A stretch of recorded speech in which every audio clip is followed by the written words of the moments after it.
Assalamualaikum warahmatullahi wabarakatuh. Halo Sobat Kreatif, kembali lagi sama aku Ida Tulaini Nasution dari Program Studi Pendidikan Bahasa dan Sastra Indonesia Universitas Riau. Kali ini kita akan bahas seputar Angkatan 66 dan juga Angkatan 80-an serta hasil karyanya. Penamaan Angkatan 66 dalam bidang kesusastraan diberikan oleh H.B. Djasir, memperkuat pendapatnya pada sekitar 1966 di dalam kesusastraan Indonesia telah lahir sebuah generasi kesusastraan. Tokoh terkenal dari Angkatan 66 ini adalah Taufik Ismail, Putu Wijaya, dan W.S. Rendra.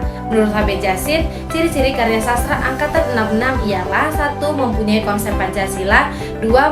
Menggemakan protes sosial dan politik, dan membawa kesadaran nurani manusia yang bertahun-tahun mengalami kezoliman dan perkosaan terhadap kebenaran dan juga rasa keadilan, serta kesadaran akan moral dan agama. Para pengarang yang termasuk Angkatan 66 katanya ialah mereka yang tatkala tahun 1945 berumur kira-kira 6 tahun dan baru masuk sekolah rakyat. Jadi mereka yang tahun 1966 kira-kira berumur 25 tahun. Salah satu contoh pengarang pada Angkatan 66 ini adalah Taufik Ismail dengan beberapa contoh karya sastranya. Yang pertama, Malu dalam kurung Aku Jadi Orang Indonesia.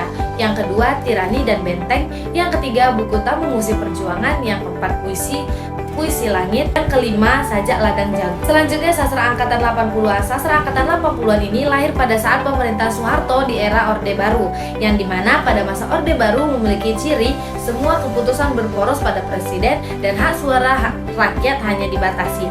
Sastra Angkatan 80-an ini memiliki peraturan yang memberatkan pada sastrawan Indonesia. Sebuah karya yang dianggap berisi dengan provokasi dan mengancam akan segera ditindaklanjuti oleh pemerintah pada saat itu. Contohnya terdapat pada karya Majalah Jajah. Majalah tersebut menceritakan tentang budaya dan kesenian Indonesia. Dengan adanya kejadian tersebut menjadikan alasan tentang tema yang dimuat pada Angkatan 80 ini, yaitu tentang roman, percintaan, dan kisah kehidupan saat itu, yang dimana sifatnya tidak menyinggung, mengancam, dan juga memprovokasi. Periode 80-an merupakan sastra yang dinamik yang bergerak bersama masyarakat dengan wawasan konstitusional. Tokoh sastra 80-an yang pertama ada Hari Wijaya, Marga T, Mira Wijaja, dan Ahmadun Yosi Hervanda. Ciri-ciri Angkatan 80-an yang pertama, prosanya menceritakan tentang kehidupan yang absurd. Yang kedua, sajak cenderung mengangkat tema ketuhanan dan mistikisme. Yang ketiga, sastrawan menggunakan konsep improvisasi. Yang keempat, didominasi oleh roman percintaan. Yang kelima, karya sastra yang dihasilkan mengangkat isi masyarakat yang memuat kritik sosial, politik, dan juga budaya. Dan yang keenam, bahasa yang digunakan realistis. Salah satu pengarang yang terkenal pada angkatan ini adalah Marga T. Marga T dikelompokkan sebagai sastrawan angkatan 1980 sampai 1990. Sastrawati dan dokter ini lahir pada tanggal 27 Januari 1943 tepatnya di Jakarta. Nama aslinya adalah Marga Tipa dengan nama lengkap Margareta Harjamulya Jia Liang Joe.